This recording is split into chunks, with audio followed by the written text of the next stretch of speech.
PDF description box से download करें। Good morning guys, welcome to the Z exam. आज है 11 अक्टूबर, बुलेट करंट अफेयर्स इंडिया का नंबर चैनल। 11 अक्टूबर से रिलेटेड जितने भी करंट अफेयर क्वेश्चन होंगे सारे इस वीडियो में मेंशन करेंगे। हर क्वेश्चन का फैक्ट बताऊंगा, हर फैक्ट को आप नोट करते चलिएगा, जो कि परीक्षा दृष्टि से मोस्ट इंपॉर्टेंट है। कल आप तक मैसेज पहुँचा होगा, MTS के पेपर हो रहे हैं, उसमें जो मैं PDF बना के सेंड करता हूँ उस PDF सेम वही क्वेश्चन आपको उसमें मिल जा रहा है, सेम वही ऑप्शन, वही क्वेश्चन, सेम सब कुछ वही सही। तो आप हमारे चैनल को नए हो तो सब्सक्राइब कर लीजिए और वीडियो को लास्ट तक बन रही है। लास्ट में आपसे क्वेश्चन पूछूंगा, उसका आंसर आप कमेंट बॉक्स में दीजिएगा। रोज़ मॉर्निंग उठकर आप एक गोल सेट करें और उस गोल को अचीव करने में अपनी पूरी ताकत झोंक दें, लाइफ आपकी ऑटोमेटिकली अच्छी हो जाएगी। हिस्ट्री ऑफ द डे 11 अक्टूबर। आज का इतिहास क्या है, यानी 11 अक्टूबर से रिलेटेड जितने भी करंट अफेयर क्वेश्चन बनते हो तो मैं मेंशन करूंगा ही, साथ में ही डेली बाय डेली जो आपको हिस्ट्री मिलता है डे ऑफ हिस्ट्री का, तो वो भी मैं मेंशन करूंगा। तो 11 अक्टूबर 1930 को जवाहरलाल नेहरू को नैनी सेंट्रल जेल से रिहा किया गया था। तो ये भी नोट करिए, जवाहरलाल नेहरू कौन थे? हमारे फर्स्ट प्राइम मिनिस्टर थे, यानी PM थे पंडित जवाहरलाल नेहरू। ठीक है, तो इसे भी आप नोट करिए। 11 अक्टूबर को हुई 2013 में चक्रवात फैलिन की तैयारी में भारत के उड़ीसा और आंध्र प्रदेश राज्यों से लगभग 50 लाख लोगों को निकाला गया था। फिर 11 अक्टूबर 1942 को अमिताभ बच्चन पुरुष अभिनेता भारत के जो है उनका क्या है, जन्मदिन है, यानी आज के दिन क्या है, अमिताभ बच्चन का जन्मदिन है। तो इसे भी याद करिए, 1942 में उनका क्या हुआ था, जन्म हुआ था। तो ये सारी चीज़ें हैं, इसे भी आप नोट कर लीजिए। आगे बढ़ते हैं। Bullet question by jet exam 11 अक्टूबर 2021। चलिए स्टार्ट करते हैं एक अच्छे दिन की शुरुआत एक अच्छे क्वेश्चन के साथ। तो आज का पहला क्वेश्चन, विश्व डाक एवं अंतर्राष्ट्रीय बालिका दिवस कब मनाया था? यानी विश्व स्तर पे, यानी अंतर्राष्ट्रीय इंटरनेशनल लेवल पे मनाया जाता है विश्व डाक दिवस और अंतर्राष्ट्रीय बालिका दिवस। सही होगा ऑप्शन नंबर सी, 11 अक्टूबर को। 11 अक्टूबर को हर साल विश्व डाक दिवस और अंतर्राष्ट्रीय बालिका दिवस मनाया जाता है। नेक्स्ट में बढ़ते हैं। भारत का पहला मछली बाजार ऐप फिश वाले, उसका नाम क्या है? फिश वाले, ऐप का नाम है फिश वाले, कहाँ लॉन्च हुआ है? जैसे ही होगा ऑप्शन नंबर ए, असम में। असम के राज्यपाल जाएंगे जगदीश मुखी, असम के मुख्यमंत्री जाएंगे Himanta Biswa Sharma. India first fish app fish वाले, तो इसे भी आप नोट करिए। बात है असम की, तो फिगर देख सकते हैं असम कहाँ पे, तो ये रहा आपका असम, ये रहा आपका असम। असम के बारे में सारा कुछ मैं बता दिया। आगे बढ़ते हैं।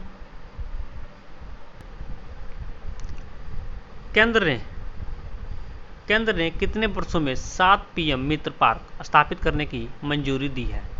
इसका होगा ऑप्शन नंबर ए, 5 वर्षों में 7 PM मित्र पार्क स्थापित करने की मंजूरी दी है। केंद्र ने अर्थव्यवस्था में कपड़ा क्षेत्र के विकास को आगे बढ़ाने और भारत को वैश्विक वस्त्र मानचित्र पर मजबूती से स्थापित करने में मदद करने के लिए देश में हर साल 7 नए मेगा टेक्सटाइल पार्क या PM मित्र पार्क के सपना को मंजूरी दे दी है। अब बात है ये PM की, तो PM के बारे में जो कुछ भी जानते हैं सारा कुछ मैं आपको शेयर करता हूँ। देखिए, PM हमारे क्या है, योजना मंत्री है। पहला नाम आता है योजना मंत्री, कौन है? तो PM नरेंद्र मोदी, हमारे देश के प्रधानमंत्री भी हैं। दूसरी चीज़, नीति आयोग के अध्यक्ष, नीति आयोग के अध्यक्ष भी कौन है? नरेंद्र मोदी। तो इन्हें भी आप नोट कर लीजिए, ये सारी चीज़ें हैं।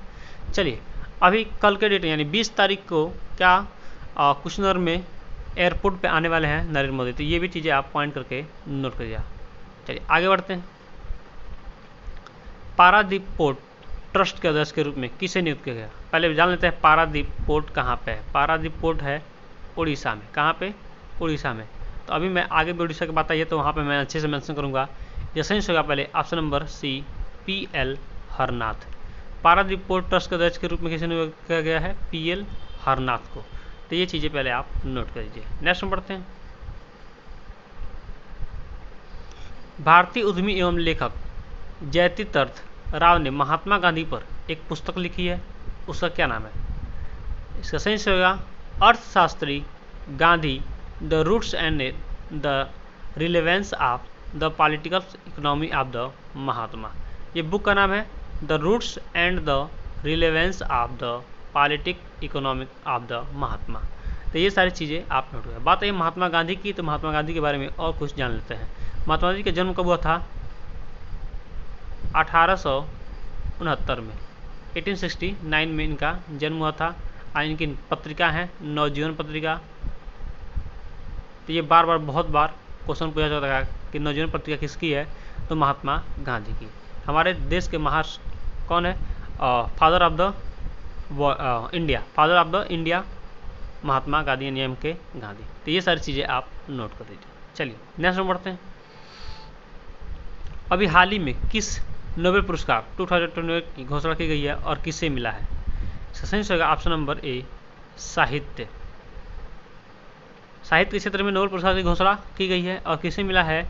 साहित्य का नोबेल पुरस्कार 2021 में जांजीबार में पैदा हुए और इंग्लैंड में सक्रिय अब्दुल रजाक गुरना को उपनिवेशवाद के प्रभाव और संस्कृति और महाद्वीपों के बीच की खाड़ी में शरणार्थी के भाग्य के लिए उनकी आडिग और करुणामय पैठ के लिए प्रदान किया गया है। तो ये सारी चीज़ें हैं। फिगर में देख रहे हैं, यही है कौन? इंग्लैंड के सक्रिय अब्दुल रजाक गुरना। चलिए बात आई है इंग्लैंड की, तो देख लेते हैं फिगर में इंग्लैंड कहाँ पे है। तो इंग्लैंड की बात जब मैं किया था तो एक चीज़ मैं आपको बताया था कि इंग्लैंड क्या था? एक तानाशाही देश था। तो वहाँ पे देखिए ये क्या किया, कई देशों पे क्या किया है? राज किया था। तो देखिए यहाँ पे ये वर्ल्ड का नक्शा है। अब मैं दिखाता हूँ आपको इंग्लैंड कहाँ पे है। देखिए ये वाला हिस्सा जो है दिख रहा है आपको,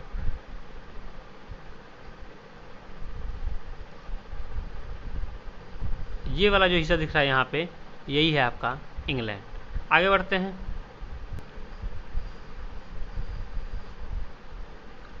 विश्व निवेशक सप्ताह किसे माना गया है, यानी किस दिन को विश्व निवेशक सप्ताह माना गया है? तो इसका सेंस होगा ऑप्शन नंबर ए 10/4/2021 को। अब जान लेते हैं कैसे। International organisation of security communication IOSCO 4 से 10 अक्टूबर 2021 तक अपना 5वां वार्षिक विश्व निवेशक सप्ताह शुरू करने की तैयारी कर रहा है। IOSCO का मुख्यालय कहाँ जाएगा? मैड्रिड, स्पेन में। IOSCO का महासचिव कौन जगह? पालीपील एंड्रयूज। IOSCO की स्थापना कब होती? अप्रैल 1983 में।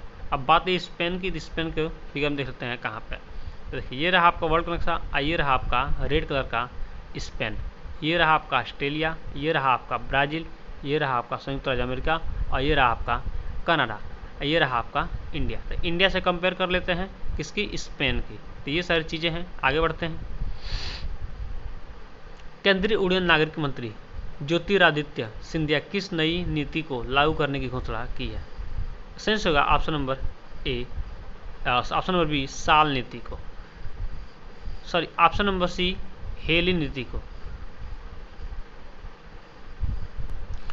सेंस होगा ऑप्शन नंबर सी हेली नीति को। हेली नीति को केंद्रीय उड्डयन नागरिक मंत्री ज्योतिरादित्य सिंधिया क्या करेंगे? लॉन्च करेंगे। तो यहाँ से एक और क्वेश्चन नोट कर लीजिएगा कि केंद्रीय उड्डयन नागरिक मंत्री, अब उड्डयन नागरिक का मतलब क्या होता है बता रहा हूँ। उड्डयन नागरिक का मतलब होता है हवाई जहाज, ठीक है, हेलीकॉप्टर, ये सारी जितनी सारी चीज़ें हम उड़ उड़ के क्या करते हैं? ट्रैवल करते हैं, तो वो उड्डयन नागरिक मंत्री देखते हैं। तो ज्योतिरादित्य सिंधिया हैं, इसे भी आप नोट कर लीजिए। नेक्स्ट में बढ़ते हैं। किस देश की प्रधानमंत्री मेट फेडरिक्सन द्विपक्षीय संबंधों के लिए भारत दौरे पर आई हैं? सेंस होगा ऑप्शन नंबर ए डेनमार्क। और डेनमार्क का कैपिटल कहाँ हो जाएगा? Copenhagen, Copenhagen. तो ये चीज़ें भी आप नोट कर लीजिए। बात है डेनमार्क की, तो फिल्म देखें डेनमार्क कहाँ पे। तो ये रहा वर्ल्ड का नक्शा, ये रहा आपका छोटा सा क्या है? डेनमार्क है, ठीक है। तो इसे भी आप नोट कर लीजिए। ये है आपका डेनमार्क, ये रहा आपका इंडिया। कंपेयर कर सकते हैं तो थोड़ा सा हिस्सा यहाँ पे है, थोड़ा सा हिस्सा यहाँ पे है डेनमार्क का। आगे बढ़ते हैं। किसके मौद्रिक नीति दरों पर स्थायित्व रखा गया है? सेंस होगा RBI के। भारतीय रिजर्व बैंक की मौद्रिक नीति समिति ने RBI गवर्नर शक्तिकांत दास की अध्यक्षता में वित्तीय वर्ष 2021-22 के लिए चौथी द्विमासिक नीति बैठक में रेपो दर को अपरिवर्तित रखा है। RBI के पोजीशन में गवर्नर कौन होंगे? शक्तिकांत दास। मैं कई बार बता चुका हूँ चीज़ें, तो आपको तो लगभग याद ही हो गया होगा। मुख्यालय मुंबई, स्थापना 1 अप्रैल 1935 में। अब पहले मुख्यालय कहाँ पे था? कोलकाता में। अब मुख्यालय कहाँ पे है? मुंबई में। तो ये सारी चीज़ें भी आप याद करें। 1935 में इसकी स्थापना होती है आरबीआई की। तो क्या है? भारत का सबसे बड़ा बैंक आरबीआई है, भारतीय रिजर्व बैंक ऑफ इंडिया। तो इसे भी आप नोट करिए। आगे बढ़ते हैं। अब बात आई अभी मुंबई की, तो फिर देखते हैं मुंबई कहाँ पे। ये रहा आपका महाराष्ट्र। अब महाराष्ट्र की कैपिटल क्या हो जाएगी? मुंबई। तो ये जाएगी मुंबई। अब मुंबई के कैपिटल यानी महाराष्ट्र के सीएम कौन जाएंगे? तो उद्धव ठाकरे। उद्धव ठाकरे। तो इसे भी आप नोट कर लीजिए। आगे बढ़ते हैं। कौन पारादीपी पोर्ट ट्रस्ट के अध्यक्ष नियुक्त हुए हैं? तो अभी मैंने बताया था। तो इसका आंसर सही होगा ऑप्शन नंबर ए, पीएल हरनाथ को। अब देखिए यहाँ पे एक चीज़ हो जाता है कि आखिर पारादीप पोर्ट कहाँ पे है? तो ये है आपका उड़ीसा में। कहाँ पे है? उड़ीसा में। और उड़ीसा जब बात आई है तो फिगर में देखते हैं उड़ीसा कहाँ पे। तो ये रहा आपका, देखिए ये रहा आपका उड़ीसा। आगे बढ़ते हैं, इसके बारे में और चीज़ें जानते हैं। 1994 बैच के Indian railway traffic service IRTC के अधिकारी पीएल हरनाथ को पारादीप पोर्ट ट्रस्ट का नया अध्यक्ष नियुक्त किया गया है। पारादीप पोर्ट का मुख्यालय कहाँ जगह? पारादीप, उड़ीसा। पारादीप पोर्ट ट्रस्ट खोला गया था कब? 1966 में। तो ये सारी चीज़ें हैं, इसे आप नोट कर लीजिए। नेक्स्ट हम बढ़ते हैं। अमेरिका के किस क्षेत्र में महात्मा गांधी की प्रतिमा स्थापित की जाएगी? जैसे होगा ऑप्शन नंबर ए, डेल्टा क्षेत्र में। मिसिसिपी डेल्टा क्षेत्र के मध्य में अमेरिका में महात्मा गांधी के प्रतिमा का क्या किया जाएगा? अनावरण किया जाएगा। बात है अमेरिका की, तो अमेरिका फिगर में देख सकते हैं अमेरिका कहाँ पे। तो ये रहा आपका संयुक्त राज्य अमेरिका, यूनाइटेड स्टेट। ये रहा आपका इंडिया। ये वर्ल्ड का नक्शा है। अब जितनी कुछ जानते हैं अमेरिका के बारे में, लगभग सारी चीज़ें मैं आपको कवर करता हूँ। देखिए अमेरिका के प्रेसिडेंट कौन जाएंगे? अमेरिका के प्रेसिडेंट रहेंगे जोई बाइडेन। सब प्रेसिडेंट कौन हो जाएंगी? सब प्रेसिडेंट कमला हैरिस। अमेरिका का कैपिटल कहाँ हो जाएगा? वाशिंगटन DC, संयुक्त राज्य अमेरिका। अमेरिका WHO से, ये मोस्ट इंपॉर्टेंट क्वेश्चन है, क्या हुआ है? अलग हो चुका है। तो इसे भी आप नोट कर लीजिए। यानी कुछ भी वहाँ घटना घटती है तो वो WHO को पता नहीं चलता। तो ये भी चीज़ें नोट कर लीजिए। और व्हाइट हाउस ये क्या है? इसे जान लेते हैं। तो व्हाइट हाउस ये क्या है? अमेरिका का संसद है। जैसे भारत में संसद कहा जाता है, तो वहाँ पे क्या होता है? व्हाइट हाउस कहा जाता है। तो इतनी सारी चीज़ें कवर कर लीजिए। चलिए नेक्स्ट में बढ़ते हैं।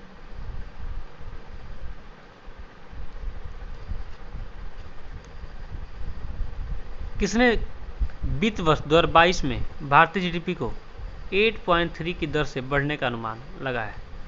तो सही होगा ऑप्शन नंबर ए, विश्व बैंक ने। विश्व बैंक मतलब ADB, एशियन डेवलपमेंट बैंक। स्थापना यानी एशिया सबसे बड़ा बैंक ADB, विश्व बैंक। स्थापना कब था? 1940 में। ब्रेटन वुड्स, न्यू हैम्पशायर, संयुक्त राज्य अमेरिका। मुख्यालय कहाँ है? Washington DC। अध्यक्ष डेविड मालपास। तो ये क्वेश्चन बार बार पूछ सकते हैं कि विश्व बैंक के अध्यक्ष कौन है? तो डेविड मालपास। इससे आप जरूर नोट कर लीजिए। स्थापना जॉन मेडान किन्स, हैरी डेक्स्टर बाइट, इन लोगों ने किया था। मूल संगठन संयुक्त राज्य, विश्व बैंक समूह, सहयोगी कंपनी, अंतर्राष्ट्रीय वित्त निगम। तो ये सारी चीज़ें हैं, इसे आप नोट। The world bank. आगे बढ़ते हैं। मोरक्को देश के नए प्रधानमंत्री के रूप में किसे नियुक्त किया गया है? जैसे ऑप्शन नंबर ए, अजीज अखानौज को। मोरक्को की कैपिटल लगी रबात। PM कौन जाएंगे? सईदनी मोथमनी। तो ये सारी चीज़ें आप नोट कर लीजिए। देखिए बात है मोरक्को की फिल्म देखते हैं। मोरक्को कहाँ पे? ये रहा आपका वर्ल्ड का नक्शा, ये रहा आपका इंडिया, और ये रहा आपका छोटा सा मोरक्को। ये रहा आपका ऑस्ट्रेलिया, और बाकी सारी चीज़ें मैं आपको बता ही चुका हूँ। आगे बढ़ते हैं। नोबेल शांति पुरस्कार किस वर्ष की घोषणा की गई है और किसे मिला है? ऑप्शन नंबर ए, 2021। नोबेल पुरस्कार 2021 की घोषणा कर दी गई है, और किसे मिला है वो सारी चीज़ें आप जान सकते हैं। नॉर्वेजियन नोबेल समिति ने मारिया रेसा और दिमित्री मुराटोव को अभिव्यक्ति की स्वतंत्रता की रक्षा के लिए उनके प्रयासों के लिए 2021 का नोबेल शांति पुरस्कार देने का फैसला किया गया, जो लोकतंत्र और स्थायी शांति के लिए एक पूर्व शर्त है। अब यहाँ पे अभिव्यक्ति एक शब्द आती है, अभिव्यक्ति की स्वतंत्रता। ये कहाँ पे है? अनुच्छेद 12 से 36 के बीच पड़ता है अभिव्यक्ति की स्वतंत्रता। यानी स्वतंत्रता के क्षेत्र में ये सारी बातें अनुच्छेद में यानी 12 से 36 के बीच में की जाती है। तो इसी 12 से 36 अनुच्छेदों को देख रेख करना और लोगों के बीच जागरूक फैलाना इन लोगों ने काम किया था, तो इसलिए इनको नोबेल शांति पुरस्कार से सम्मानित किया गया। तो ये चीज़ें भी आप नोट कर लीजिए। नेक्स्ट में बढ़ते हैं।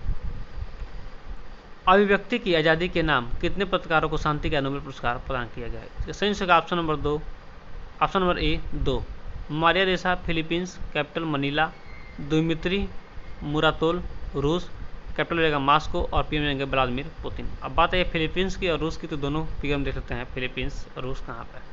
तो ये वाला हिस्सा आपका क्या है? फिलीपींस का। ये रहा ऑस्ट्रेलिया, ये रहा आपका इंडिया। तो इंडिया से कंपेयर करके देख सकते हैं, थोड़ी सी दूरी बना के है फिलीपींस। और अभी बात आई थी किसकी? रसिया की। तो ये रहा आपका रसिया, और रसिया के बारे में सारा चीज़ मैंने बता दिया। ये एशिया का सबसे बड़ा क्षेत्रफल की दृष्टि से देश है रसिया, तो इसे भी आप नोट करिए। क्षेत्रफल की दृष्टि से पहला देश कौन सा है?